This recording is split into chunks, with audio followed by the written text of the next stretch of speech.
काम को आगे बढ़ाते हैं। मैं सभी साथियों को म्यूट ऑल कर रहा हूं और किसी साथी को मैं मीटिंग शुरू करने से पहले अगर कोई ऐसी बात रखनी हो जो अभी तक की मीटिंग्स के अंदर में आप लोगों को कोई कंफ्यूजन रह गया हो, क्योंकि जो हमने बेसिक्स किया है उस बेसिक्स का ही जो है अब महत्व आने वाला है, जो हम 6-1 को पढ़ रहे हैं। और इसको नहीं समझेंगे तो हम कभी भी अपने राइट्स को नहीं समझ पाएंगे कि हमको सूचना किस तरीके से मिलनी चाहिए और क्यों नहीं मिल पा रही है। किसी को कोई मेजर डाउट हो, बस जल्दी से मुझे बता दे शॉर्ट्स में, मैं उसको अपने मीटिंग में बताने के दौरान में मैं कवर कर लूंगा। सिंह साहब, आप कुछ कहना चाह रहे हैं? कोई साथी जिसको अभी तक जितने भी हमने अभी बातें कही हैं उन बातों में कहीं कोई ऐसा कंफ्यूजन रह गया हो जो हमें परेशान कर रहा हो या कंफ्यूजन पैदा कर रहा हो, प्लीज एक बार जल्दी से बता दें, हम लोग फिर आगे। प्लीज बोलिए बोलिए, जूम यूजर। हाँ सर, जल्दी से। जी I G M Sodhi from Chandigarh. हाँ जी सर। अच्छा, एक चीज बताएं, कंप्लेंट करनी है सेक्शन 18 में। सर मैं थोड़ा सा मैं सर एक चीज बोल रहा हूँ, क्योंकि हम लोग एक पर्टिकुलर सेशन लेके चल रहे हैं, हम क्वेश्चन आंसर्स आगे लेते रहेंगे। हमारा सिर्फ ये कहना है कि जो मैंने अभी तक 2-3 दिन में जो हमने जाना इस सेशन के जरिए से, वहां पे कोई बात कंफ्यूजन रह गई हो जो हम लोगों को समझ ना आई हो या कोई भ्रम उत्पन्न कर रही हो, ऐसी कोई बात रह गई थी जो अनक्लियर्ड है आप में से किसी को? तो ठीक है, I join today, I let you, thank you. नहीं, आप गलत मत समझिए, मैं एक्चुअली नहीं, मैं मीटिंग के गलत हम नहीं समझ सेशन गया, मैं को। समझ गया टॉपिक लेकर ही जुड़ना चाहिए। आई विल आस्क जी लेटर। जी जी। तो ठीक है सर, थैंक इसमें यू। कोई भी बात किसी साथी को ऐसा लग रहा हो जो कंफ्यूजन रह गया हो, कोई पेंडिंग हो, कोई बात को जल्दी से मुझे बता दे एक बार।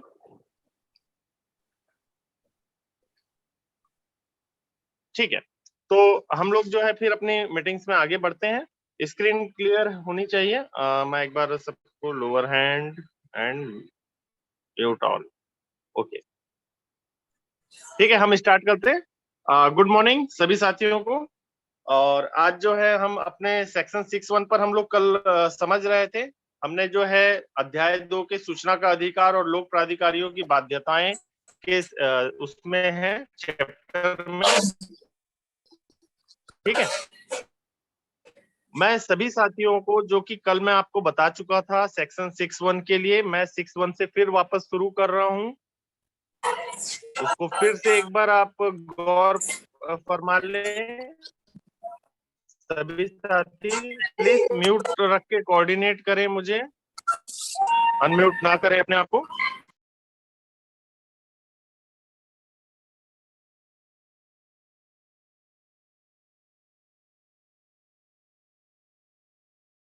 जो 6.1 है वो हमको क्लियर कहता है कि कोई भी व्यक्ति इस अधिनियम के तहत सूचना पाने के लिए अनुरोध और आवेदन कर सकता है। हमने जो कल एक बात बोली, अनुरोध और आवेदन में अंतर है। अनुरोध जो है आपको इसमें स्पष्ट कर दिया गया है 6.1 में कि इस अधिनियम के अधीन जो है वो लिखित में या इलेक्ट्रॉनिक युक्ति में, अंग्रेजी में या हिंदी में या किसी भी राजभाषा में जो उस राज्य में स्टेट में लागू हो, आवेदन कर सकेगा। कोई भी स्टेट ये बोल के कि मैं गुजरात में, आपको गुजराती में आवेदन लिखना होगा, इसके लिए बाध्य नहीं कर सकता। आप अंग्रेजी और हिंदी में आवेदन लिख सकते हैं, ठीक है। लेकिन वो अनुरोध जो है, वो अनुरोध जो है आवेदन का स्वरूप कब लेगा, जब उसके साथ में जो वहां पे विहित की गई फीस है उसको साथ में इंक्लूड किया जाएगा। जब वो इंक्लूड किया जाएगा तो वो अनुरोध जो है कन्वर्ट होगा आवेदन में। ये आवेदन आप किसके समक्ष करेंगे, ये सब क्लॉज ए में क्लियर किया गया है, ठीक है, पीआईओ के समक्ष। ठीक है, पी इसी के सब क्लॉज बी में आपको बता दिया गया है कि जहां पर एपीआईओ हो उस कंडीशन में वो पीआईओ के स्वरूप में काम करेगा, ठीक है। और जितनी भी सहायता है वो उसको सहायताएं, युक्ति युक्त सहायता उपलब्ध करवाएगा, यहाँ तक कि उसके अनुरोध को लेखबद्ध भी करेगा। क्योंकि हर कोई टेक्निकल नहीं होता, हर कोई पढ़ा लिखा नहीं होता, हर कोई इस एक्ट को जानने वाला नहीं होता, तो उसको उसकी सहायता करने, उसकी रिस्पॉन्सिबिलिटी दी गई है, जो सेक्शन 5(3) में भी मेंशन है। ठीक है। अब कई साथियों के मन में ये सवाल आता है कि जब हिंदी और अंग्रेजी या हम वहाँ के उसमें लैंग्वेज में लिख रहे हैं और हमको जो रिप्लाई या रिस्पॉन्स मिलता है वो हमको अलग भाषा में मिलता है। अब मान लीजिए आप अदर स्टेट में रह रहे हैं, और आपने वहां पे आवेदन हिंदी में किया, आप हिंदी भाषी स्टेट के व्यक्ति थे, वहां पे आपने हिंदी में आवेदन अनुरोध अपना रखा है, और उस अनुरोध पर वो रिप्लाई दे रहा है गुजरात स्टेट हमको गुजराती भाषा में, क्योंकि वहां की वो लीगल लैंग्वेज है गुजराती। तब क्या होगा? तो सबसे पहली बात, कई सारे जजमेंट्स हैं हमारे पास, जो जजमेंट्स ये बोलते हैं कि अगर हिंदी या अंग्रेजी में आपने अनुरोध किया है तो वो हिंदी और अंग्रेजी में ही उसकी रिप्लाई आनी चाहिए। मोस्टली चूंकि अंग्रेजी एक बाध्यता के स्वरूप में है, और हिंदी की राजभाषा में भी जो एक्ट के प्रावधान है वहां पर भी कई बार ये बात आ चुकी है कि हिंदी के आवेदन पर रिस्पॉन्स हिंदी में दिया जाए। चूंकि ये बाध्यता की श्रेणी में नहीं लेके गया है, यहाँ पर उस पर कोई स्पष्टीकरण नहीं है, तो गुजरात के एक मामले पे एक न्यायालय का जजमेंट था कि अथॉरिटी को बाध्य नहीं किया जा सकता कि वो हिंदी और अंग्रेजी में ही निर्णय दे। शायद सुरेश मौर्य जी इस बात से वाकिफ होंगे, सुरेश मौर्य जी इस विषय पे एक बार मीटिंग के दौरान चर्चा में ला चुके हैं। तो मैं उस केस स्टडी को अभी एक बार मैं स्टडी करने के बाद आप लोगों को फिर से उस पर लेके जाऊंगा। तो मैं आप लोगों को बता दूं कि ऐसी बाध्यता नहीं है। जो हिंदी का एक राजपत्र के लिए अधिनियम तैयार किया गया था, है ना, तो उसमें क्लियर मेंशन है, और कुछ जजमेंट्स आए थे, और एक सुप्रीम कोर्ट में अभी भी एक वो चल रहा था कि जब पिटीशन आप हिंदी में स्वीकार कर सकते हैं तो उसकी चर्चा आप हिंदी में कर सकते हैं, तो सारे जो प्रोसीजर है वो भी हिंदी में किए जाएं, जो ऑर्डर कॉपीज हैं वो भी हिंदी में निकाला जाए। तो वहां पे बोला कि हमारे पास अनुवाद सेक्शन है, अनुवाद सेक्शन के जरिए से आप आवेदन करके अनुवाद कॉपी ले सकते हैं। लेकिन वहां पे पिटिशनर ने क्या बोला था? पिटिशनर का कहना था कि मुझे ये पूरा प्रोसीजर हिंदी में चाहिए, क्योंकि मुझे अंग्रेजी नहीं आती, मैं अंग्रेजी में उतना सहज नहीं हूँ। तो इस तरीके की परेशानियों पर हम आगे चर्चा करते रहेंगे, लेकिन ये दिक्कत हमारे सामने है। ठीक है। 6(2) में मैंने कल एक जो कंट्रोवर्शियल बात कही थी, एक कंट्रोवर्शियल बात कहूंगा मैं उसको, क्योंकि मेरा मानना है कि अगर हम इस एक्ट को पढ़ रहे हैं तो हमको कोई भी चीज पहले से पूर्व धारणा बना के बात नहीं करनी है, कि हम पहले से ये धारणा बना ले कि जो हम समझे हुए हैं या जो हम जानते हैं, हमको अभी तक जो बताया गया है वही सही है, या सामने वाला जो हमको मना कर रहा है सूचना देने से या इंफॉर्मेशन देने से वो गलत ही है। पहले से उस पूर्व धारणा को मत बनाइए। यहाँ पर जो एक्ट में लिखा है, हमको सिर्फ एक्ट की वर्ड्स पे जाना है। एक्ट का वर्ड 6(2) में शुरू हुआ है एन एप्लीकेंट से, मतलब जो 6(1) में जो आवेदक है उस आवेदक की बात की गई है 6(2) में। और क्या बोला गया है? Making request for information shall not be required to give any reason for requesting the information. मतलब किसी भी अनुरोध को करने के लिए किसी भी कारण को बताने की आवश्यकता नहीं है, और ये आवश्यकता नहीं है वो किस तरीके से बताया है? सेल नॉट के, मतलब इसको बाध्य कर दिया है कि मतलब वो बताना ही नहीं है, आपको कारण को बताना ही नहीं है। लेकिन जो लिखने की जो इनकी लेख की शैली है, वो एक तरफ तो सेल नोट को बता रही है और दूसरे तरफ बोल रही है कि और any other personal details except those the may be necessary for contacting him. मतलब उससे संपर्क करने के लिए जो अपेक्षाएं हैं उससे अधिक आपको जानकारी देने की आवश्यकता नहीं है। मतलब वहां पे आपने थोड़ा सा विंडो खोल दिया। लीगल लैंग्वेज को जब हम पढ़ रहे हैं तो वहां पे इन चीजों को हमको बहुत बारीकी से देखना होगा। तो पहली बात इसमें क्या निकल के आई 6(2) में, कि ये एप्लीकेंट की बात कह रहा है। मतलब जब तक आप आवेदक की श्रेणी पे हैं, आपको कारण बताने के लिए कोई वो नहीं कहा गया। और हर आवेदन ही हमारा मूल इशू होता है, जो आगे अपील का या शिकायत का या आगे के मैटर का इशू बनता है। तो अपील हमारी बेस है, और उस बेस में ही हमको रोक दिया गया है कि आप कोई कारण मत बताइए, आपको जरूरत ही नहीं है कारण देने की। ये चीज को यहाँ पर स्पष्ट तौर पे लिखा गया है। इसका जो नुकसान हमको होता है, ये हमारे लिए बहुत अच्छा वो नहीं है प्रोविजन। इस प्रावधान के कारण ही मेरे को लगता है ज्यादा नुकसान होता है, क्योंकि जब हम एविडेंस एक्ट में जाते हैं तो एविडेंस एक्ट क्या बोलता है कि आपको साक्ष्य लेने के लिए, मतलब कोर्ट में जाने के लिए, आप एविडेंस एक्ट के अंदर में आप नकल कॉपी प्राप्त कर पाते हैं, जो आप जनरली तहसीलदार, पटवारी इनसे कॉपी ले पाते हैं, या जो एसडीएम के न्यायालय रहते हैं, एडीएम, एसडीएम, डीएम के न्यायालय रहते हैं, वहां पर आप ले पाते हैं नकल की प्रति। आप जो है इस तरीके के जो कोर्ट न्यायालय है यहाँ पे आपको ये मिलती है, और ये सब साक्ष्य के बतौर मिलती है। और ये तो हालांकि जो साक्ष्य एविडेंस एक्ट है वो हर प्राधिकरण पर लागू है, लेकिन आपको वो पर्टिकुलर साक्ष्य के बतौर रखने के लिए ही वो मिल रहा है, आपको हर कारण के लिए वो नहीं मिल रहा है। जैसे आरटीआई में आपको क्या है, अदर रीजन से भी आपने अपनी जागरूकता के वश भी कोई जानकारी चाह रहे हैं तो आप सूचना मांग ले रहे हैं, आपकी इच्छा है, लेकिन वहां पर आपकी इच्छा नहीं है। और नकल आवेदन जो है, नकल आवेदन कौन ले पाता है? सिर्फ और सिर्फ जो उस केस के मामले में जुड़ा हुआ व्यक्ति हो। आप नकल में किसी दूसरे के उसकी प्रति नहीं प्राप्त कर सक पाते। वो बात अलग है कि कई लोग ले लेते हैं, कई लोगों को मिल जाता है, बट अगर जो राजपत्र के जरिए से कुछ ऐसी अधिसूचनाएं जारी कर दी गई हैं, उन अधिसूचनाओं को आप पढ़ेंगे तो वो नकल की प्रावधान कैसी है कि भाई मतलब कोई प्रोसीजर हुआ है किसी व्यक्ति के पेपर्स में, लेटर्स में, अभ्यावेदन में, प्रतिवेदन में, तो वो व्यक्ति उस मामले में अपनी केस की स्थिति जानने के लिए उन केस के दस्तावेजों की नकल प्रति प्राप्त कर सकता है। तो इसी कारण से जो है, हम लोग एविडेंस एक्ट और नकल, उसमें हम बेटर रिस्पॉन्स नहीं पा सकते जितना बेटर रिस्पॉन्स हमको इसमें मिलेगा। इन्होंने भूल से हमको ये अधिकार दे दिया है, आप ये बिल्कुल मान के चले, इनसे भूल से हुआ है। और जिस भी तरीके से हुआ है इसके हिस्ट्रीज पर भी हम लोग आगे चर्चा करेंगे जब मौका मिलेगा।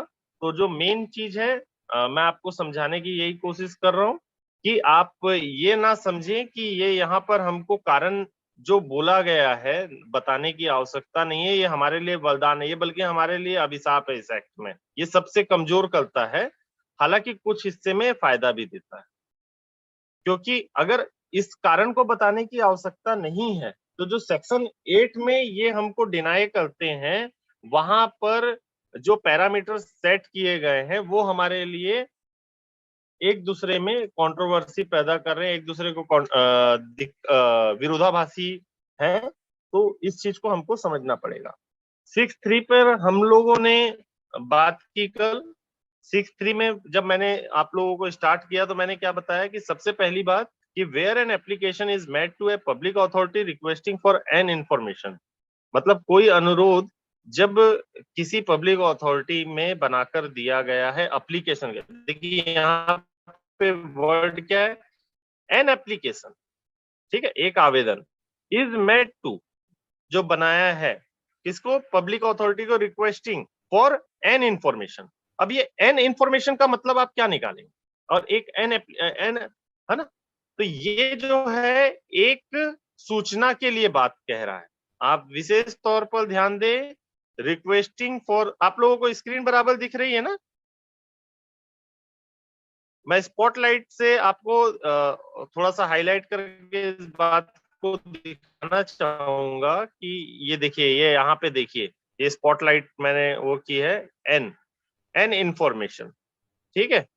तो अब ये एन इंफॉर्मेशन को आप नजरअंदाज नहीं कर सकते, इसको ध्यान दें। एन इंफॉर्मेशन सिर्फ एक सूचना की बात की गई है, इस बात को समझना है। और तो आप वापस आ जाइए 6.1 में, मैं वापस ला रहा हूं आप लोगों को 6.1 में।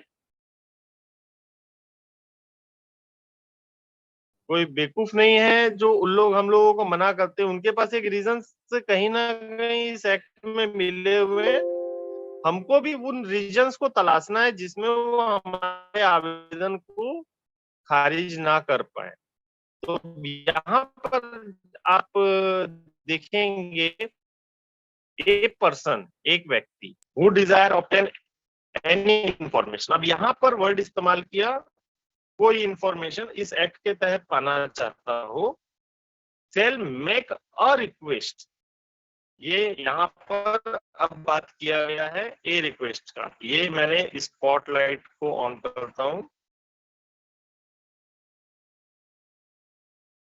देखिए क्या बोला, अ रिक्वेस्ट, दिख रही है, ये एक अनुरोध की बात कह रहा है, एक सूचना की बात कह रहा है।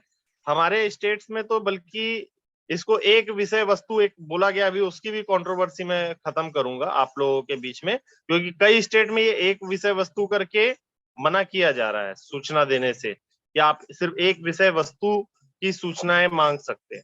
हम एक अनुरोध कर सकते हैं, हमारी सूचना एक हो सकती है, लेकिन उसके पॉइंट्स अलग अलग भी हो सकते हैं, पर उसमें हम जो मिस्टेक कर रहे हैं वो गलती कहाँ हो रही है उस बात को समझिएगा बस।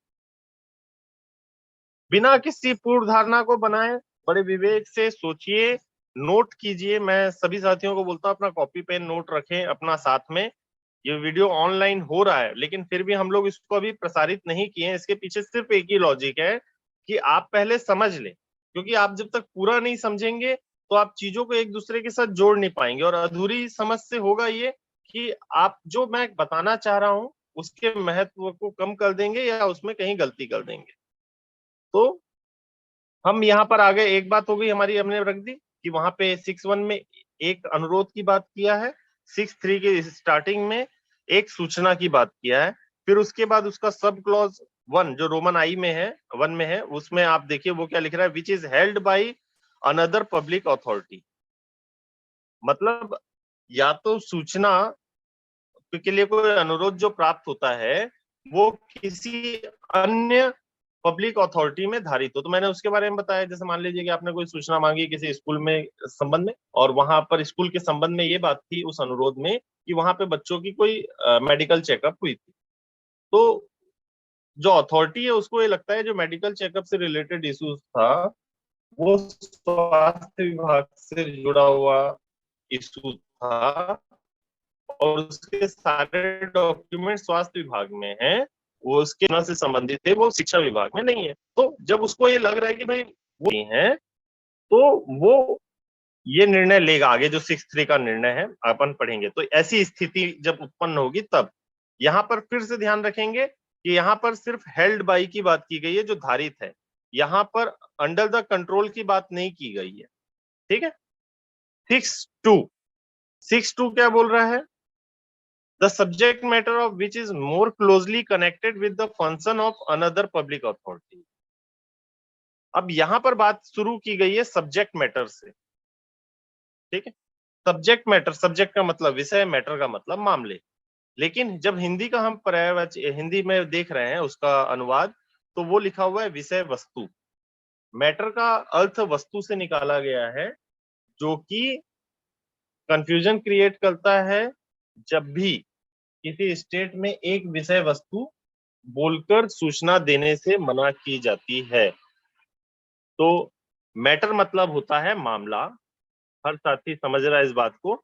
और बड़ा हास्यास्पद है कि जब आप सेक्शन 18.2 पढ़ेंगे तो वहां पर मैटर का मतलब बताया गया है विषय। अब सब्जेक्ट का मतलब भी विषय, मैटर का मतलब भी विषय, तो एक गलत स्थिति उत्पन्न हो जाती है। इसलिए बार बार मैं बोलता हूं कि हिंदी का अनुवाद जो है हमारे को तकलीफ दे रहा है, और एक्ट को हम समझने में गलती कर दे रहे हैं।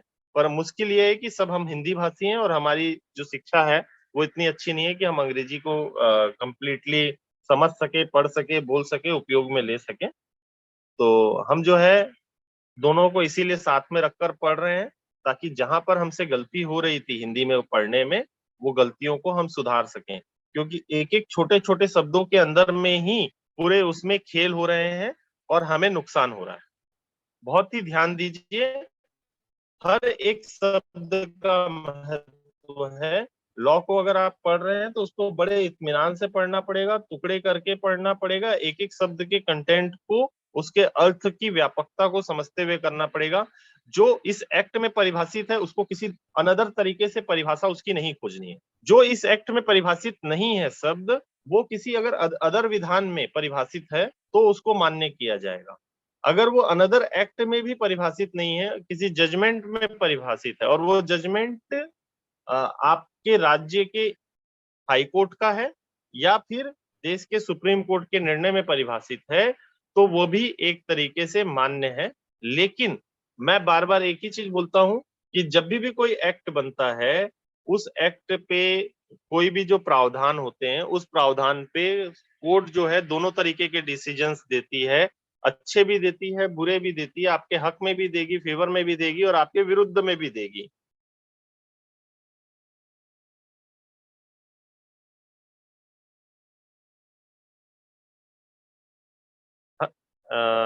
मौर्य जी, आप कुछ कहना चाह रहे हैं?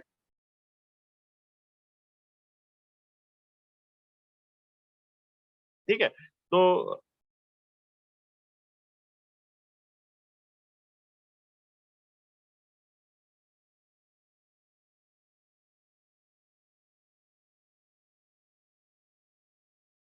कोई आवाज में इश्यूज है क्या मौर्य जी? मैसेज मिला आपका?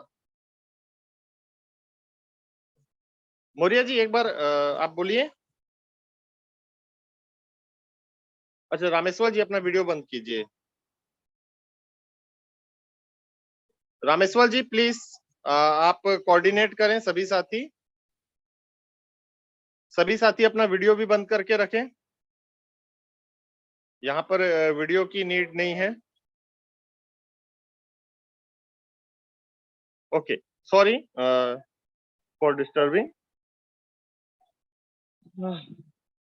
हम लोग थे कहाँ पर? अन्य लोक प्राधिकारी के मतलब किसी अन्य अदर पब्लिक अथॉरिटी के निकटतम है, उससे रिलेटेड है मैटर इशू।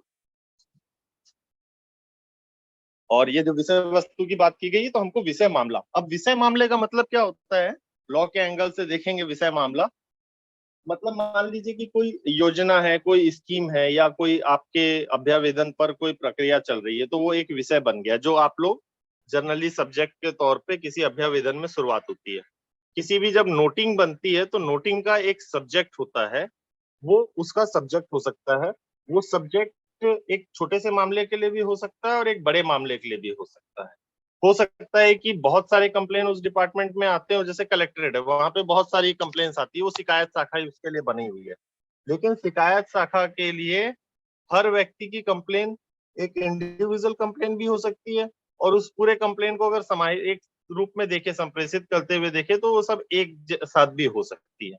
तो एक तो सबसे पहली बात आ गई, उस विषय को समझिए कि कौन सी विषय को कौन हैंडल कर रहा है। दूसरा, मामले पर, है ना, तो किसका मामला है, तो ये स्पष्ट करना हमारी जिम्मेदारी है। इन दो बातों को अगर हम ध्यान रखकर आवेदन करेंगे, और उसमें भले आपके अनुरोध के नंबर्स बढ़ जाए, लेकिन अगर आपने उस विषय मामले को छोड़ के कुछ दूसरा विषय मामला पकड़ा हुआ है, तो वो एक तरीके से जाती है, क्योंकि हम अपने ही देश के लोक धन की बर्बादी करने के लिए खुद जिम्मेदार और गलती कर रहे हैं। ये हमारी गलती है कि हम एक ही आवेदन में कई अलग अलग विषय मामले को लेकर सूचनाएं लिखते हैं। आपका विषय मामला एक हो, तो उससे रिलेटेड आप भले 10 सवाल हो, आपके 10 जानकारियां आप चाह रहे हो, तो बिल्कुल गलत नहीं।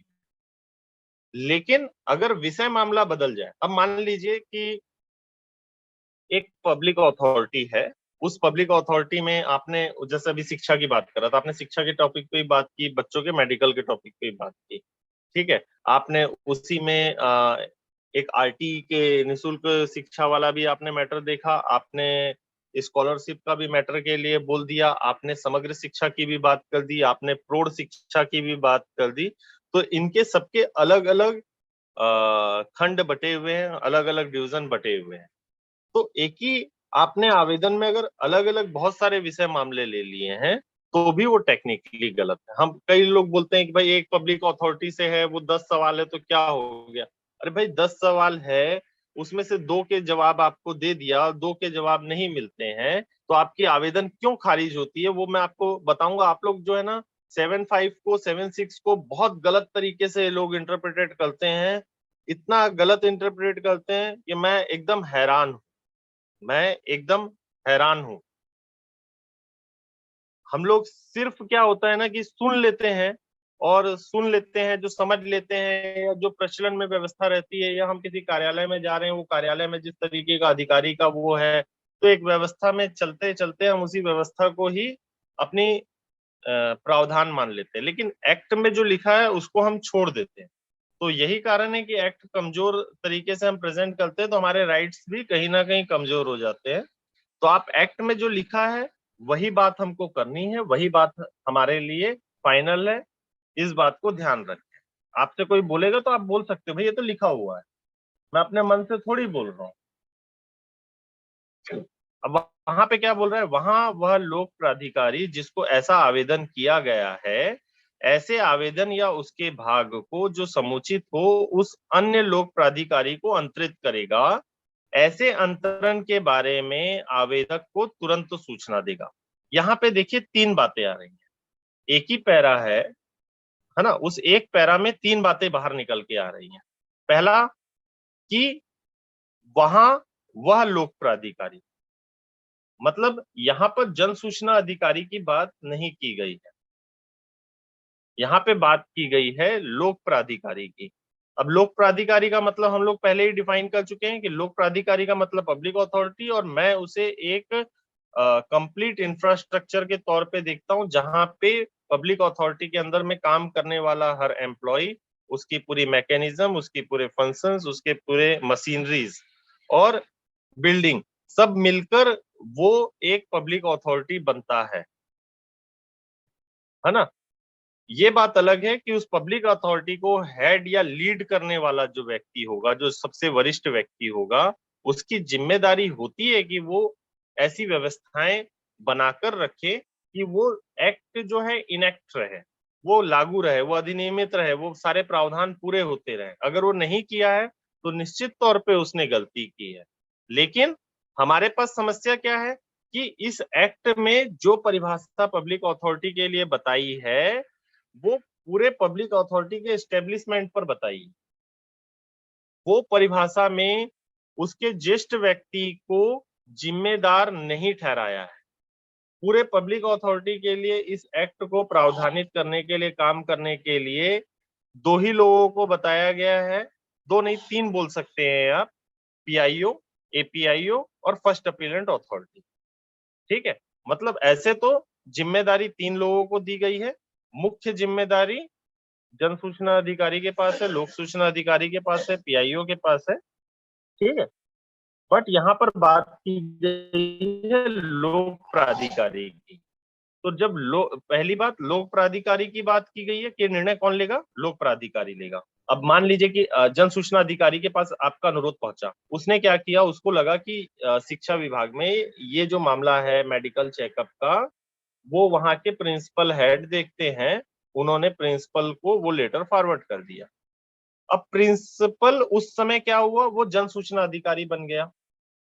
क्यों जन सूचना अधिकारी बन गया? क्योंकि उसने अपने कर्तव्यों का निर्वहन करते हुए जन सूचना अधिकारी को ये लगा कि ये सूचनाएं उसको सीधे अपने पास वो नहीं मंगा रहा है। वो क्या बोल रहा है कि आप ही इस सूचना को उपलब्ध करा दे। 5-4 का उसने यूज कर लिया है। 5-4 को अगर उसने यूज कर लिया है तो जन सूचना अधिकारी प्रिंसिपल बन गया। तो वो जो क्या हो रहा है, जो आपके लेटर जितने बार इधर से आगे फॉरवर्ड होते जा रहे हैं या अंदर में बढ़ते जा रहे हैं, जिसको ये निर्णय देना है कि वो इंफॉर्मेशन उसके पास है कि नहीं है। ये बात भी अपन कहाँ पे पढ़ चुके हैं, सेक्शन 4(k)(1) में क्लॉज बी के सब क्लॉज 5 के अंदर में, मतलब 4(1)(b)(5) में ये स्पष्ट तौर पर लिखा हुआ है कि हर एम्प्लॉय, वहां पर मैंने बताया था कि वहां पे अधिकारी और कर्मचारी को अलग अलग डिस्ट्रीब्यूट नहीं किया है, वहां पे सीधा वर्ड इस्तेमाल कर दिया है एम्प्लॉयज। मतलब लोक प्राधिकरण के जितने भी एम्प्लॉयज है उसको अपने कृत्यों को निर्वहन करने के लिए जिस भी रिकॉर्ड्स की या जिस भी लॉ की या जिस भी रूल्स की, गाइडलाइंस की, जिस भी चीज की जरूरत होती है उसको वो स्वप्रकटीकरण करेगा। और उसी के बाद जो सब क्लॉज 6 था, जो उपखंड 6 था, उसमें सभी प्रवर्गों का ब्यौरा भी शामिल कर दिया गया था। तो उसको वो लगता है उस एम्प्लॉय को कि मेरे मुझसे जो सूचनाएं मांगी गई हैं वो सूचनाएं मेरे पास है ही नहीं, और ये सूचनाएं इस प्राधिकरण में किसी के पास नहीं। अगर उसी प्राधिकरण में किसी के पास है तो वो उसको वापस भेजेगा, या जन सूचना अधिकारी को वापस वो बताएगा कि भाई ये सूचनाएं मेरे पास नहीं है, आप हो सकता है, संभावित है कि वो इसके पास। तो ऐसा ना करके वो अगर ये निर्णय लेता है कि भाई ये तो मेरे पब्लिक अथॉरिटी में ही नहीं है, अन्य पब्लिक अथॉरिटी में है, तब उस समय आपको तीसरी बात क्या आ रही है कि इस बात की सूचना भी देगा। ये नहीं कि सिर्फ सामने वाले को भेज दिया, सामने वाले को भेज के वो अपना पल्ला नहीं झाड़ सकता। आपको पता ही नहीं है कि भाई सामने वाले को भेज दिया है, आप यहाँ पे पकड़ के अपील करने निकल गए।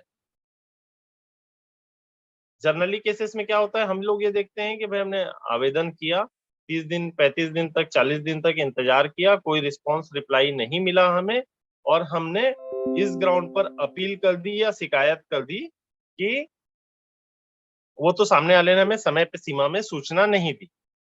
हो सकता है कि उसने उसको अंतरित कर दिया, ठीक है। तो यहाँ पर आपने सही समझा, क्योंकि उसने वायलेशन क्या किया, उसने आपको इस बात की इत्तिला नहीं दी कि उसने ये निर्णय लिया है कि वो किसी अन्य पब्लिक अथॉरिटी में हो सकता है, जहां पे हो सकता है उसकी सूचना आपको नहीं दी।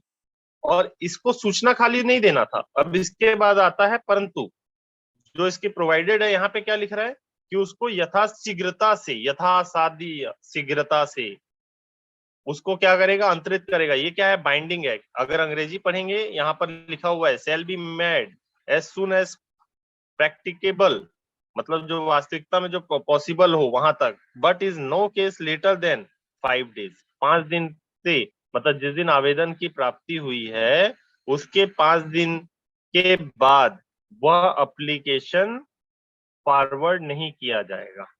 तो ऐसी स्थिति में लोक सूचना अधिकारी पर 2 बाध्यताएं क्रिएट होगी। एक तो बाध्यता ये क्रिएट होगी कि वो उस पर विनिश्चय ले कि अब आगे करना क्या, अगर उसने 5 दिन की देरी कर दी है तो। दूसरी ये कि वो उस दूसरे डिपार्टमेंट से या पब्लिक अथॉरिटी से रिक्वेस्ट करे कि वो सूचना उसको उपलब्ध कराए, और आपके पास वो सीधे उपलब्ध कराएगा। अगर 5 दिन में वो नहीं करता है तो वो नहीं भेजेगा, ठीक है। तो इसके बाद हमारा सेक्शन 7(1) शुरू होने वाला है, जो बहुत महत्वपूर्ण है ना। 6(1) पे हमने मोस्टली कुछ बातें कह ली हैं। दिनेश राजपूत साहब कुछ कहना चाह रहे हैं, प्लीज कहें सर। 2 मिनट में हमारा जो है मीटिंग एक बार क्लोज होगा, उसके बाद वापस सभी साथी जुड़ जाएं, क्योंकि सारा खेल यहाँ जो बाध्यताएं हैं, ये हमको सेक्शन 6 जो है सिर्फ आवेदन को कैसे करना है और उस आवेदन के लिए क्या व्यवस्था है, वहां तक की बात की गई है। 7 जो है प्रोसीजर नहीं है उसके निपटान का, 7 निपटान है, उसके निपटान का करने का तरीका सेक्शन 7 में बताया गया, जो प्रोसेस चलेगा। दिनेश राजपूत साहब, आप कुछ बोलना चाह रहे हैं, प्लीज कह सकते हैं आप।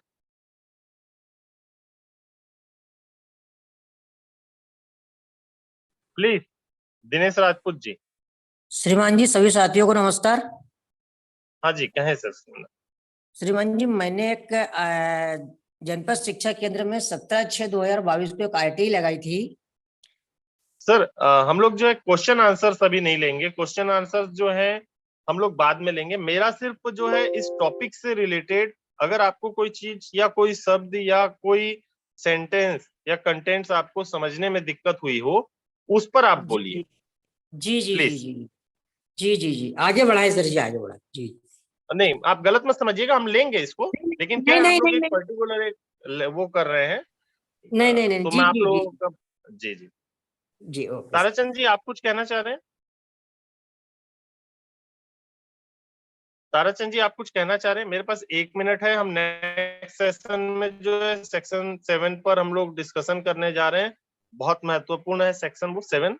उस पर कोई कोताही रह जाएगी तो गड़बड़ हो जाएगा, अगर हमने 6 तक की चीजों को नहीं समझा है तो। प्लीज अनम्यूट करें।